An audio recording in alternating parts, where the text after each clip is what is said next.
Μετά θα πρέπει να πάρουμε το κοινωνικό ιστορικό. Το κοινωνικό ιστορικό επίσης είναι πάρα πολύ σημαντικό, γιατί αποκτά δύο πληροφορίες για τη σύσταση της οικογένειας. Για παράδειγμα, αν οι γονείς δουλεύουν πάρα πολλές ώρες ή αν υπάρχει κάποιο πράγμα μέσα στην οικογένεια, όπως είναι ένα πένθος, όπως είναι ένα διαζύγιο. Έπειτα, προχωράμε σε πιο διαγνωστικά εργαλεία, όπως είναι τα ερωτηματολόγια βιολογικής συμπεριφοράς στο Άκεμπαχ. Αυτά χωρίζονται σε 3 ίντα αυτοαναφοράς, όπου τα ίδια τα παιδιά τα συμπληρώνουν. Είναι που τα συμπληρώνουν οι γονείς και που τα συμπληρώνουν οι δάσκαλοι. Αυτά τα παίρνω εγώ και τα ταξινομώ με αποτέλεσμα να μάθω αν υπάρχουν κάποια προβλήματα στο περίπτωση κινητικότητα, ψυχοσωματικά, άγχους, οτιδήποτε άλλο. Αν ένα παιδάκι είναι κάτω των 6 ετών, χορηγούμε το εργαλείο ανείχνης ψυχοκοινωνικής προσαρμογής. Και έτσι μπορούμε να δούμε την κοινωνική του επάρκεια, την σχολική του προσαρμογή, αν είναι έτοιμο δηλαδή να πάει στο δημοτικό.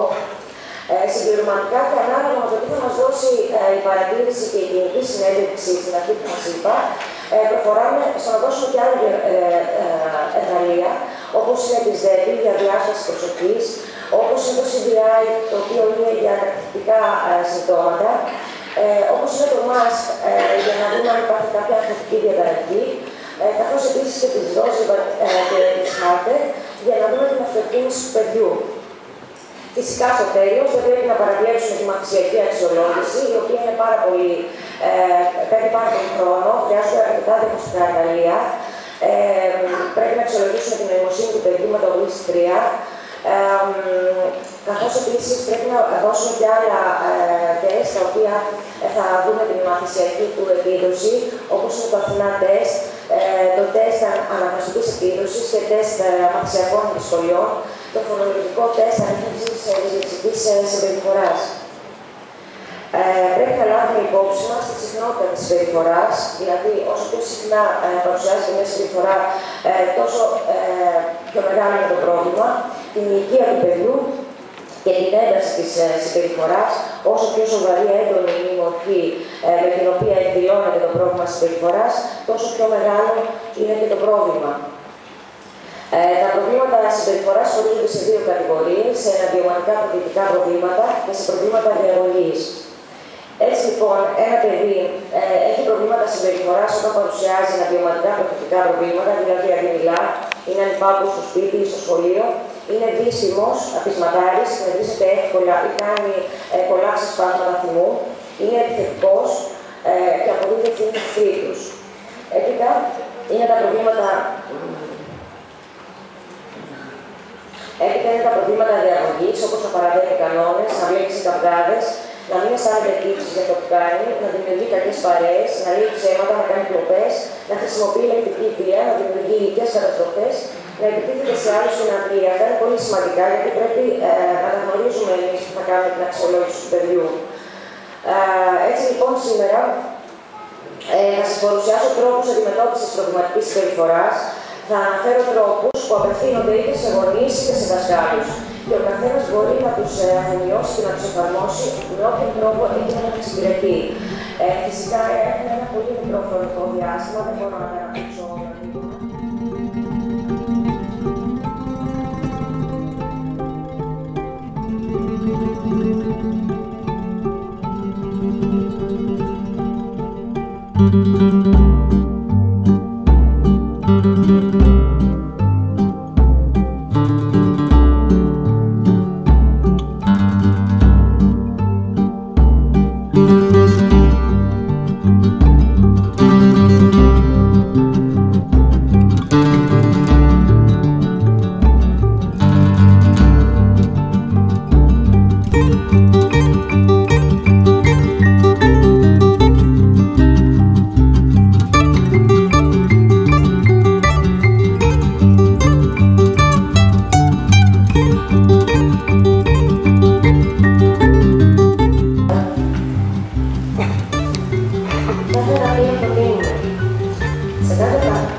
Των συμβουλευτικών συζητήσεων με τους γονείς και τη λογοθεραπεία. Στη λογοθεραπεία εφαρμόζουμε περισσότερο μια τεχνική βασισμένη στην χαλάρωση, στην αναπνοή, καθώς και σε ασκήσεις φωνής. Είναι μια θεραπεία που διαρκεί λιγότερο, όμως αποσκοπεί στη μείωση του συμπτώματος, όχι όμως στην επίλυση της αιτίας του. Σε αυτό το σημείο θέλω να σας δείξω μερικές από τις τεχνικές που εφαρμόζουμε στο κέντρο μας για τον τραυματισμό. Θα χρειαστώ όμως και έναν εθελοντή. Ποιος θέλει να έρθει πάνω?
Σχετικά αν ένα παιδί είναι νοητικά υστερημένο, άρα μιλάμε για νοητική υστέρηση, ή αν είναι νοητικά καθυστερημένο, άρα μιλάμε για νοητική καθυστέρηση. Μετά το 2012 η βιβλιογραφία απαγορεύει τον όρο νοητική υστέρηση, γιατί θεωρούμε ότι ένα παιδί δεν υστερεί, αλλά καθυστερεί σε ό,τι αφορά την ανάπτυξή του, όχι μόνο του λόγου, αλλά και τη σωματική του ανάπτυξη σε σχέση με τα παιδιά τυπικής νοημοσύνης. Αυτό το λέμε γιατί ακόμα και σήμερα κυκλοφορούν στο εμπόριο βιβλία από πάρα πολύ καταξιωμένους συγγραφείς, αλλά και έρευνες οι οποίες αναφέρουν τον όρο νοητική υστέρηση. Αλλά εμείς καλό είναι να γνωρίζουμε ότι η ορολογία είναι καθυστέρηση.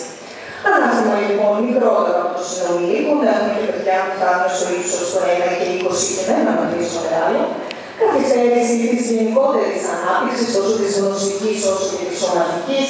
Καθυστέρηση του συντονισμού της κινητικής λειτουργίας, ό,τι αφορά.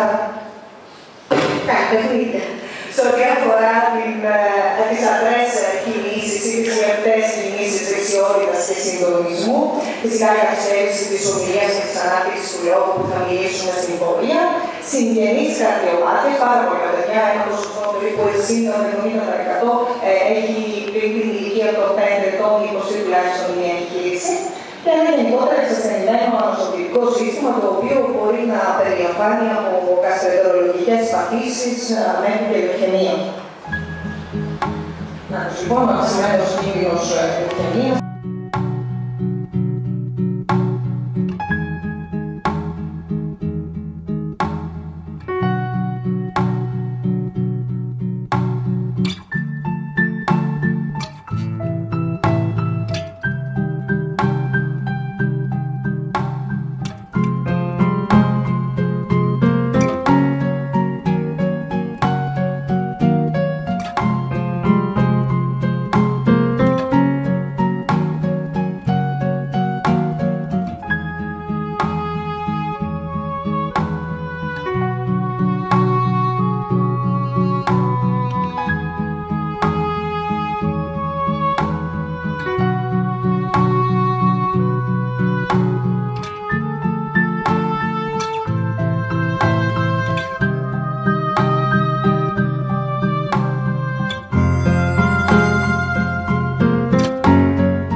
Του εγκεφάλου, η οποία χρειάζεται και έναν διαφορετικό τρόπο διδασκαλίας.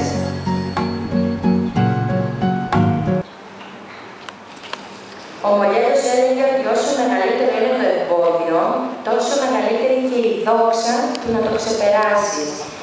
Τελικά ξεπερνιούνται μαθησιακές δυσκολίες. Είναι ένα εμπόδιο το οποίο μπορούμε να καταφέρουμε να το παρακάμψουμε. Για να δούμε. Οι μαθησιακές δυσκολίες συνεχίζουν να είναι παρούσες σε όλη τη διάρκεια της ζωής του ατόμου. Δεν μπορούμε να απαλλαγούμε από αυτές. Δεν υπάρχει θεραπεία η οποία να μην στο να μην υπάρχουν μαθησιακές δυσκολίες σε ένα άτομο. Αυτό όμως που υπάρχει, το οποίο είναι εξαιρετικά σημαντικό και χρήσιμο και σπουδαίο, είναι ότι τελικά με κατάλληλες θεραπευτικές παρεμβάσεις η συμπτωματολογία μπορεί να βελτιωθεί και τελικά το άτομο μαθαίνει τρόπους να αντιπαρέχεται αυτές τις δυσκολίες και να μην αποτελούν αυτές εμπόδιο για την επίτευξη οποιοδήποτε στόχου και αν το άτομο θελήσει να επιτύχει. Για να γίνει όμως αυτό, χρειάζεται όλοι οι εμπλεκόμενοι στη ζωή ενός ανθρώπου, ενός μαθητή, στην προηγούμενη περίπτωση, να συνεργαστούν. Και ο ρόλος του καθενός είναι σημαντικός. Πρώτα απ' όλα υπάρχει ο ρόλος του γονιού. Εγώ θα αναφερθώ περισσότερο στο ρόλο του εκπαιδευτικού, μιας και είστε εκπαιδευτικοί εδώ σήμερα. Να πω μόνο για τον ρόλο του γονιού ότι είναι πολύ σημαντικό να αποδεχτεί το πρόβλημα που υπάρχει. Να το κατανοήσει πρώτα απ' όλα και να το αποδεχτεί, να έχει μια ρεαλιστική αντιμετώπιση και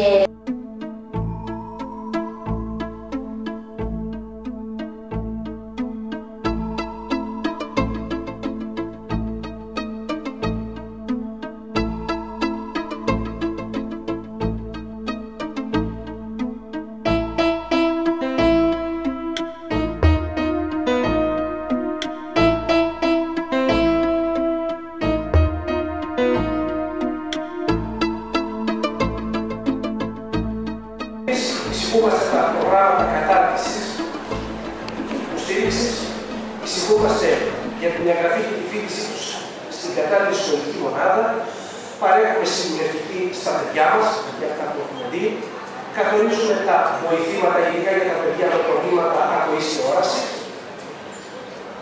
εισηγούμαστε αντικατάσταση γραπτών δοκιμασιών με προφορικές ή άλλες μορφές δοκιμασίες, δηλαδή γραπτή εξέταση, προφορική. Αυτό είναι το μεγάλο βάσανό μας, γιατί όλοι όσοι έχουν παιδιά στη δευτεροβάθμια προσφέρουν σε αυτό και προσβλέπουν σε αυτό. Εισηγούμαστε για την ίδρυση, κατάρτιση, προαγωγή, προετοιμασμό, μετροπή και συγχώνευση στην ΕΑΕ και τμήματων ένταξης. Βέβαια, δεν έχουμε τέτοια τάση να υποβάσουμε κανένα σχολείο, ίσα-ίσα θέλουμε να αναβαθμίσουμε σχολεία ή να προτείνουμε καινούργια τμήματα ένταξης. Βέβαια, εδώ το Υπουργείο ίσως η περίοδος δεν είναι κατάλληλη. Εν πάση περιπτώσει, εμείς όταν έχουμε εισηγήσεις από σχολεία, τις στέλνουμε στη Διεύθυνση Ειδικής Αγωγής για την ίδρυση καινούριων τμήματων ένταξης. Λοιπόν, συντάσσουμε στο τέλος της χρονιάς μια ετήσια έκταση προγραμμένων και απεριστατικά είδαμε πόσα και τα λοιπά, με νεογραμμπράγματα, με στόχους και όλα τα πράγματα δεν ενδιαφέρουν εσάς. Λοιπόν, αυτό που ενδιαφέρει εσάς είναι η προμάτευση και το εξαπολιτευμένο πρόγραμμα που ακολουθεί κάθε μαθητή που βλέπουμε εμείς. Οι νόμοι Ευαγγέλια, τους οποίους στηριζόμαστε, στηρίζεται η λειτουργία του ΟΚΕΔΗ, είναι ο 36-99 του 2008, ο οποίος θα συμπληρώσει τον 28-17 του 2000 και το καλοκαίρι πέρσι ψηφίστηκε ο νόμος 41-86 του άρθρου 28 που αναφέρεται σε θέματα ειδικής αγωγής. Τώρα, οι μαθητές μας φοιτούν σε σχολεία, σε ελληνικά σχολεία. Είναι στα λεγόμενα σχολεία που στηρίζονται από τα τμήματα ένταξης. Έτσι, είναι οι μαθητές με ίδιες μαθησιακές δυσκολίες. Τα τμήματα ένταξης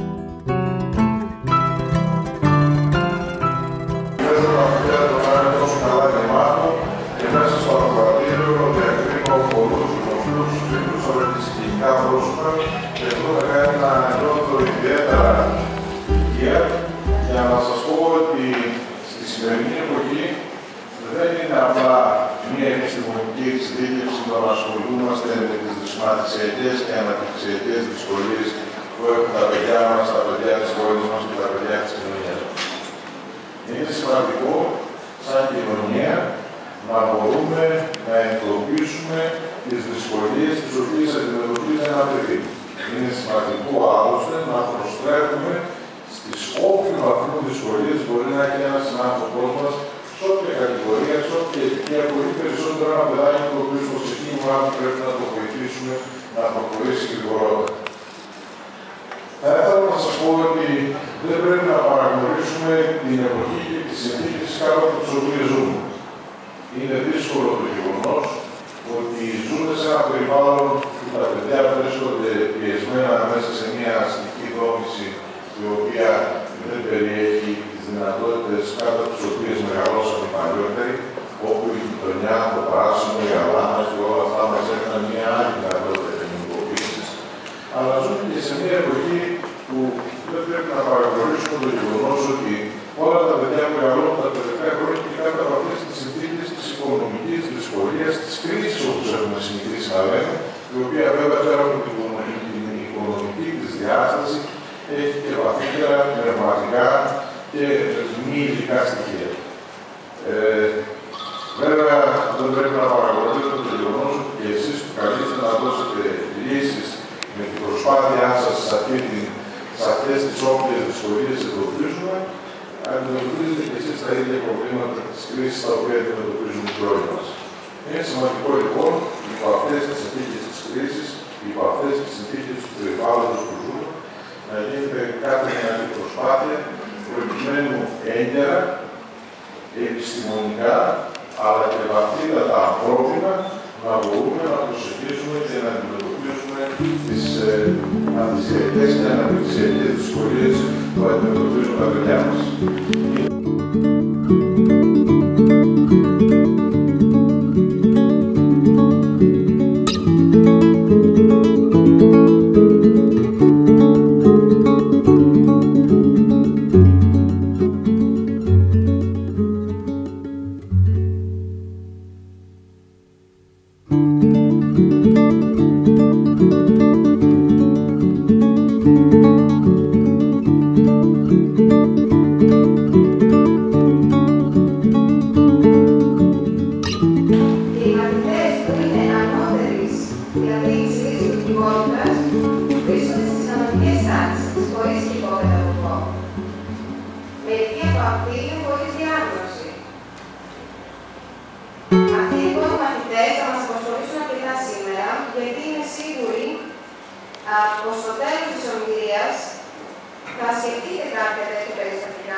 αναθεώρησε το διαγνωστικό της εγχειρίδιο, το γνωστό ως DSM, όπου έγιναν κάποιες αλλαγές.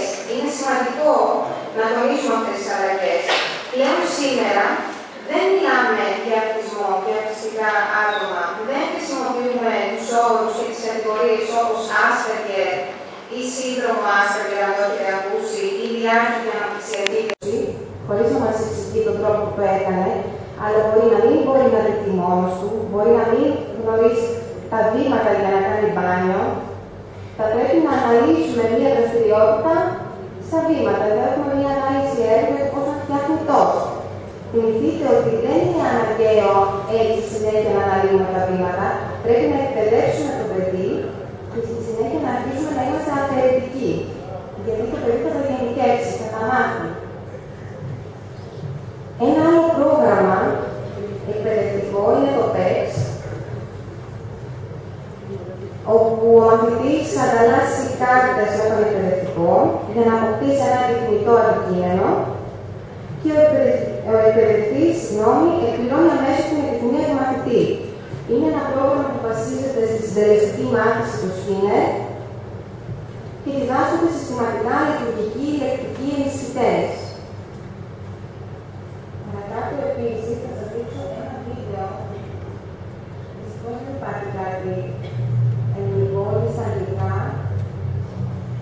όπου φαίνεται ένας μαθητής πώς έχει αλλάξει η ζωή του στο PEX. To autistic individuals, the sounds and sights that rush at them daily can be very overwhelming. Which information is important and which information should be ignored? Structure, routine, and distraction-free materials help many to survive all the chaos.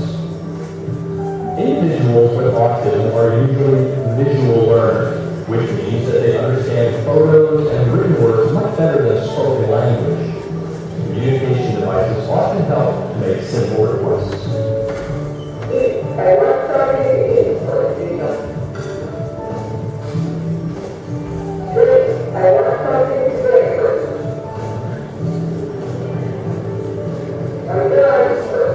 Breaking basic living skills down into small steps makes them easier to perform. As each step is completed, it can be placed into the finished bin so that the child feels successful. Academic skills must also be broken down into small steps. First, a child might learn to match identical pictures. Then, he would learn to match real objects to the pictures.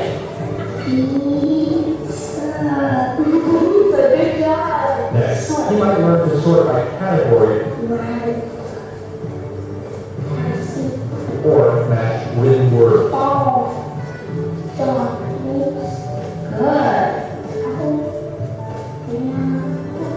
Motivation is a key element in teaching autistic people.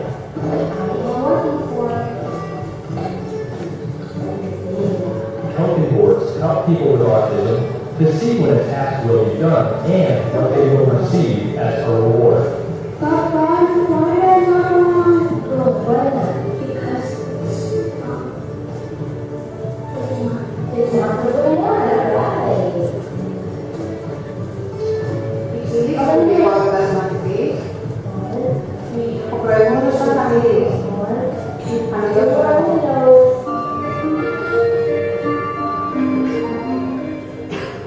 The computer is a great learning tool for autistic people since they love a consistent learning environment.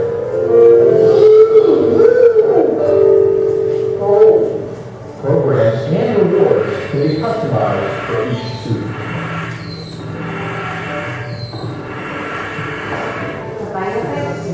When given a proper learning environment, autistic individuals can enjoy living in a chaotic world with all of us.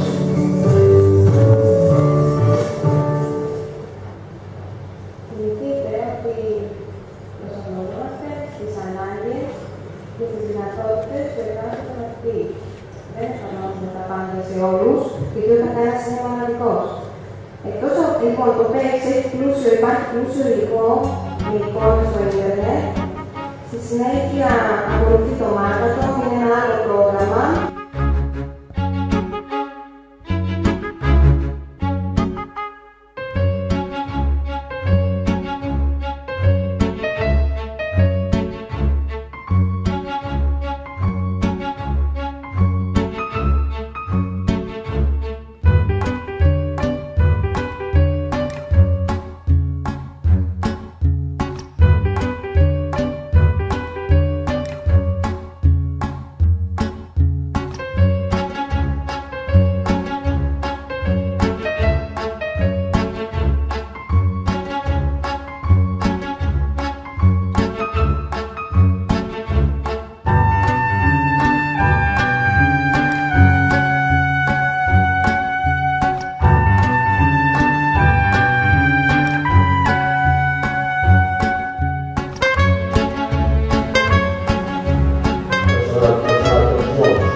μετακίνηση μπρος-πίσω, πλάγιες μετακινήσεις, μετακινήσεις μέσα από άλλα όργανα, zigzag. Εδώ βλέπουμε το κοριτσάκι περνάει μέσα από κάποια όργανα, από κάποια σχήματα και προσπαθεί να προσφυλίσει πάνω στον διάδρομο. Εδώ είναι το κείμενο που περνάει ένα μερικά ακόμα. Θέλω να φτάσει στην άλλη άκρη. Γνωριμία και όπως τους αναπνοείς. Εδώ υπάρχει ένα όργανο που λέγεται να φρεστεί.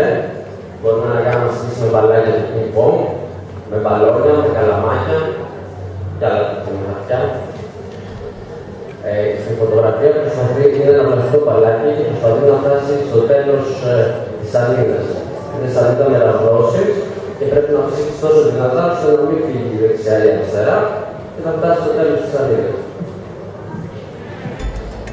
Πρόγραμμα της κογνητικής αγωγής. Στην ουσία είναι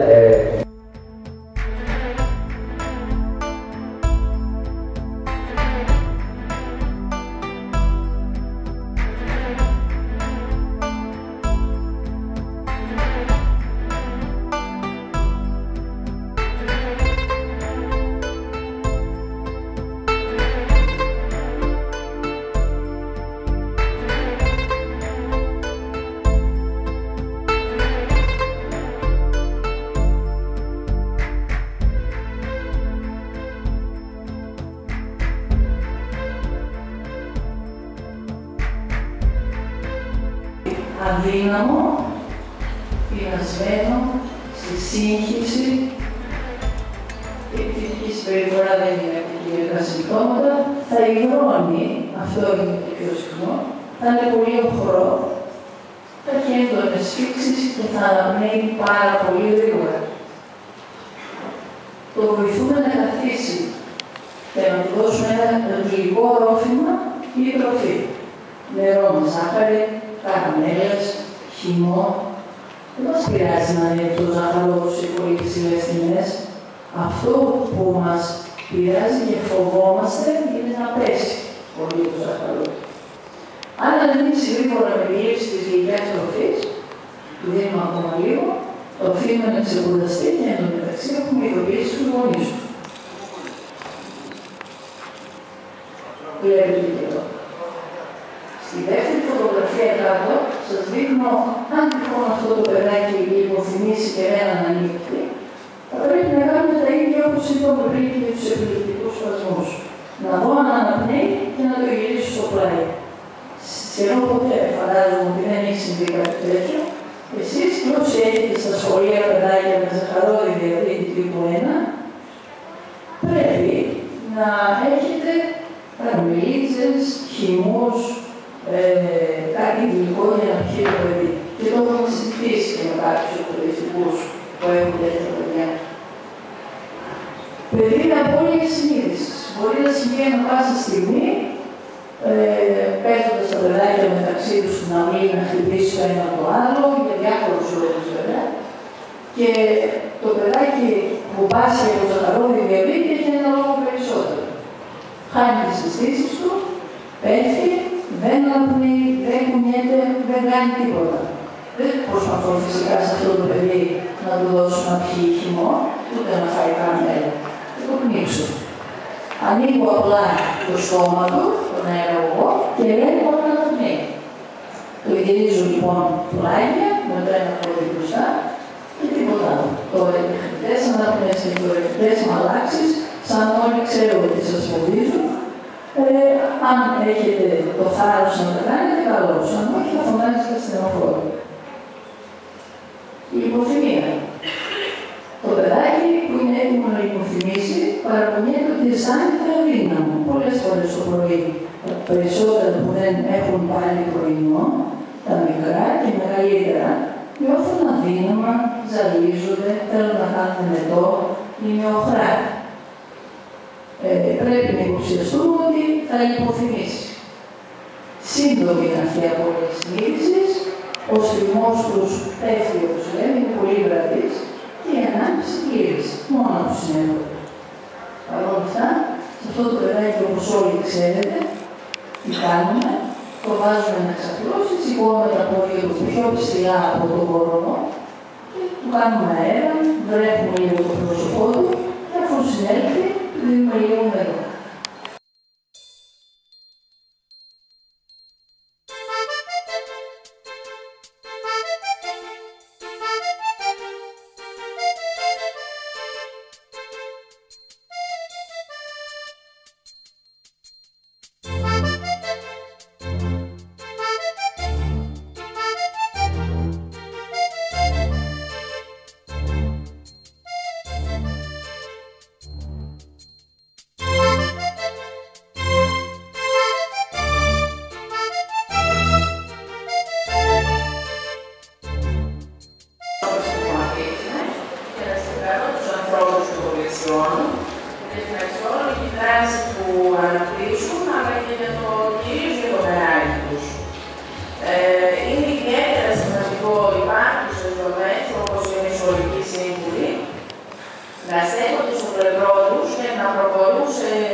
Συγκεκριμένα αφορά τα σχολεία δεύτερης ευκαιρίας, τα οποία ιδρύθηκαν για να εξυπηρετήσουν την ανάγκη για διαρκή εκπαίδευση και κατάρτιση. Απευθύνονται σε ενήλικα άτομα, άνω των 18 ετών, δεν υπάρχει πάνω όριο, δηλαδή μπορούν να έρθουν και αρκετά μεγαλύτεροι άνθρωποι. Ενήλικες δηλαδή, οι οποίοι διέρευσαν από το σχολικό σύστημα, με στόχο να τους δοθεί μια δεύτερη ευκαιρία για μόρφωση και αξιοποίηση των προσόντων τους. Οι λόγοι της σχολικής διαρροής, η συνήθως είναι το οικογενειακό περιβάλλον, αλλά και κυρίως εδώ εισέρχεται και η παρουσίαση ιδιαίτερα, στην έλλειψη κινήτρων μάθησης. Κάποιος δηλαδή μπορεί να θεωρήσει ότι δεν τα παίρνει τα πράγματα όπως συνηθίζουμε να λέμε. Υπάρχουν πολλές περιπτώσεις τέτοιων παιδιών, το ζούμε καθημερινά, αλλά και άνθρωποι οι οποίοι έχουν ήδη εγνωσμένα μαθησιακά προβλήματα, όπως δυσλεξία, απόσταση προσοχής, υπερκινητικότητα, θέματα που αναλύθηκαν πολύ εκτεταμένα νωρίτερα.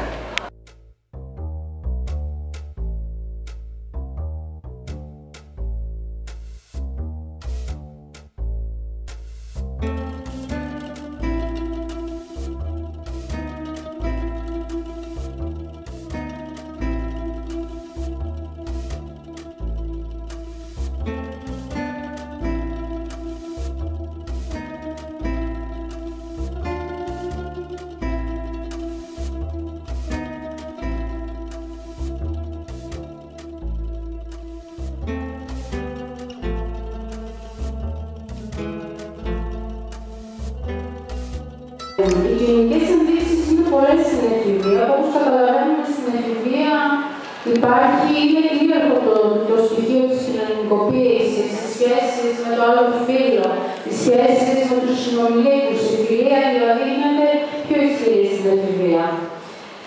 Βλέπουμε συχνά διαγνώσεις σε συγγενείς με παιδιά με σύνδρομο Asperger, που μπορεί να μην είναι πλήρης διάγνωση, αλλά να υπάρχουν κάποια αυτιστικά στοιχεία. Οι ενδείξεις της 1,6% συγγενών πρώτου βαθμού μπορούμε να δούμε ενδείξεις της διαταραχής.